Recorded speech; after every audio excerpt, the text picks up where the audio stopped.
Саме страшне – це те, щоб не втратити людей. Саме головне – це спасти життя людини. На полі бою ти є один.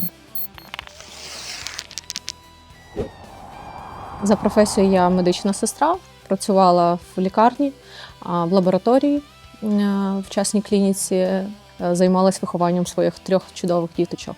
Займалася волейболом, любила дуже біг і так само займалася завжди в спортзалі. Завжди була перша, в училищі так само. Морально було важко, наприклад, це прощатися з дітьми, тому що вони не хотіли відпускати маму. Але я з ними переговорила, я пояснила дітям, що наразі війна, тому потрібно йти і допомагати. Це було зовсім нелегко.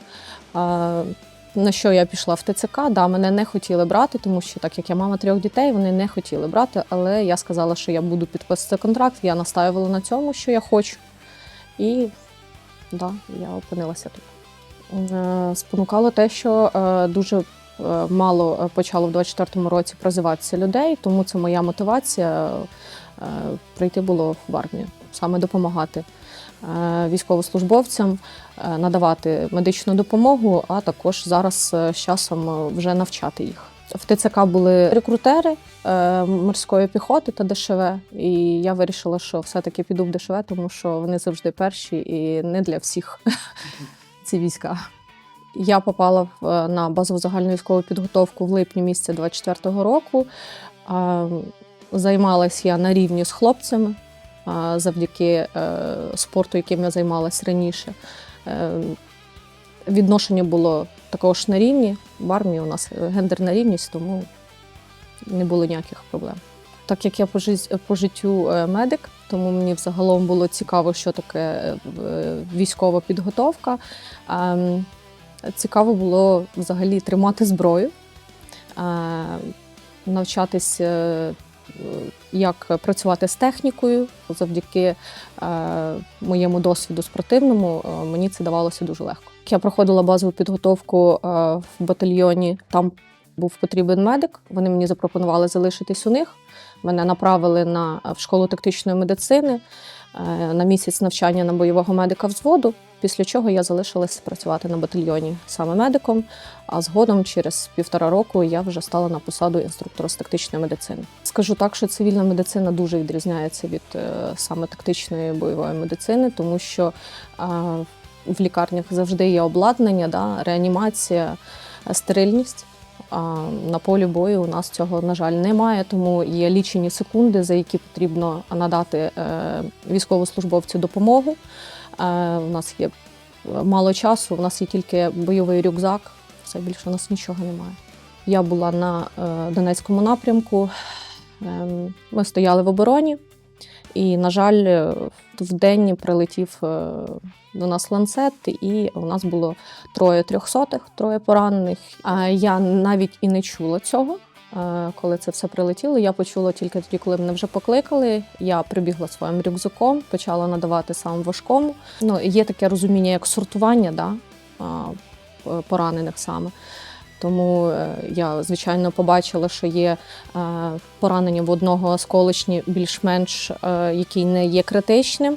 У другого так само були осколочні на всю сторону, який також не сильно потребував моєї допомоги. Вони справлялися поки що самі, а я надавала якраз більш важчому.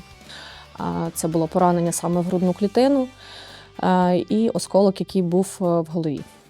Тому я дуже швиденько відреагувала. Саме страшне було це те, щоб не втратити людей, які були зі мною на позиції. Тому що саме головне, як я медик, це спасти життя людини. Була вчасно надана допомога, вчасно приїхав евак, і люди, слава Богу, залишилися живими. Я обожнюю свою професію. І зараз я на такій посаді, яка мені максимально подобається. Я готова вкладатися і день, і вночі, щоб навчати курсантів саме тактичної медицини, щоб вони могли спасати життя своїх побратимів. У нас зараз дається достатньо багато часу для того, щоб саме навчати тактичної медицини. Це є окремо 3 повних дня, і кожні наші стрільба є точка саме тактичної медицини. Скажу, люди різні. У них різні професії, IT, там, фінансисти, бухгалтера. Дуже мало хто є з медичною освітою, але ті, які мають медичну освіту, їм набагато легше це дається. Загалом те, що я бачу, коли мені пишуть, наприклад, курсанти, які вже випустились, і мають якийсь бойовий досвід, надають допомогу на полі бою, спасають, врятовують життя своїм побратимам. Слава Богу, є тільки позитивні моменти. Напевно, саме болючіша тема в нашому занятті з ТЕКМЕДу – це накладання турнікету. Вони не хочуть його повністю ефективно накладати, там закрутять вороток на півоберта, все достатньо, Павлівна, я більше не хочу, мене вже болить нога. Але чим більше ти той турнікет накладаєш, тим більше випрацьовує мишечна пам'ять, і тим краще вони потім починають навчатися цьому, і з часом воно їм допомагає справді. Але не все залежить тільки від одного турнікету, тобто потрібно оцінити, на якому він рівні свідомості, які є ще поранення. Тобто бувають, наприклад, якщо поранення в вузлову ділянку, ти не зупиниш кровотечу турнікетом, тому потрібно буде зробити тампонаду обов'язково дуже швидко і ефективно. Потрібно тримати натиск, зробити тугу пов'язку, оцінити, чи у пораненого є геморагічний шок так само, чи є в нього напружений пневмоторакс, від чого люди можуть помирати. Тому це все потрібно знати обов'язково, тому що на це дається дуже мало часу на полі бою. Я інструктор дуже вимогливий, тому окрім того, що ми накладаємо турнікети на занятті, я буває проводжу і в вихідний день, роблю з ними заняття. І також я буває даю турнікети, щоб вони навіть в палатках, де вони проживають, так само один одному тренувалися накладати ці турнікети. Тобто немає у військовослужбовця вихідного дня. Постійно має бути при роботі. Так як по медицині правильно накладати турнікет, це є 20 до 25 секунд.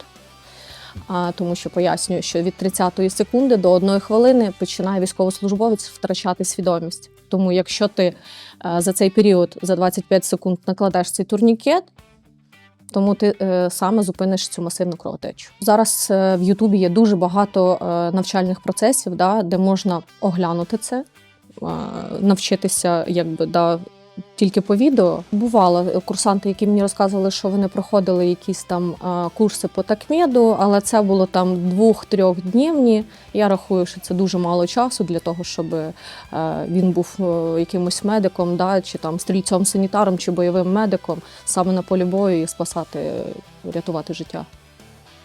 Я рахую, що бойовий медик має мати саме медичну освіту, неважливо це чи вища, чи середня.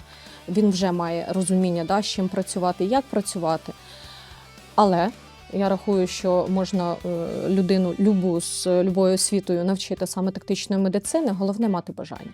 У нас є в центрі школа тактичної медицини, тут навчать всього того, що саме потрібно. Більша мотивація – це підтримка моїх побратимів, з якими я тут служу.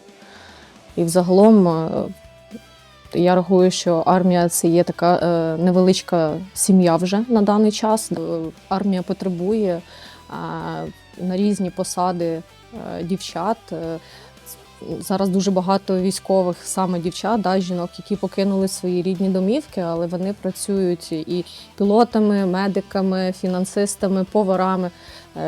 Мої особисто є подруги, які також працюють зараз в центрі поваром. Так само ще одна знайома, яка працює бухгалтером в бригаді. Інша подруга працює в бригаді бойовим медиком. Є багато професій. Саме головне – потрібно зібратися силами і мати бажання і вперед до нас.